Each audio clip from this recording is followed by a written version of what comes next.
Isang magandang umaga. Update tayo dito sa may flood control, no, na ginagawa dito sa Taal Bangkal.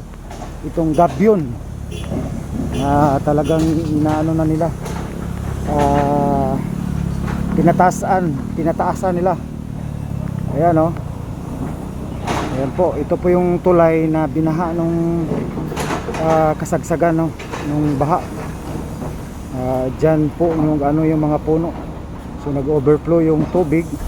So papunta doon sa mga residente. Doon, no, doon. So quick update lang tayo.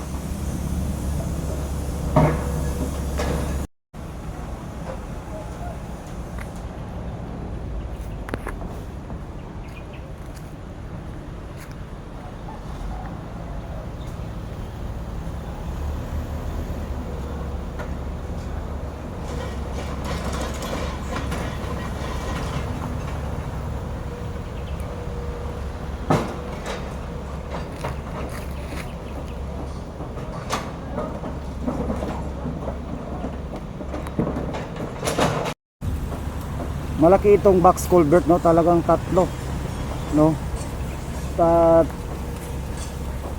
triple barrel ito, no, malaki ito, oh, hindi lang ito double barrel, kumbaga 3 barrel, oh.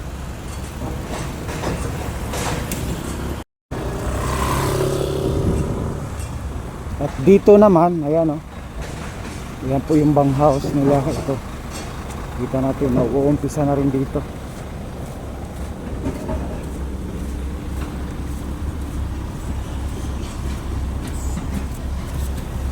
Papunta yan. Abangan natin dun sa ating mga pangalan dun sa ating YouTube channel yung full video dito.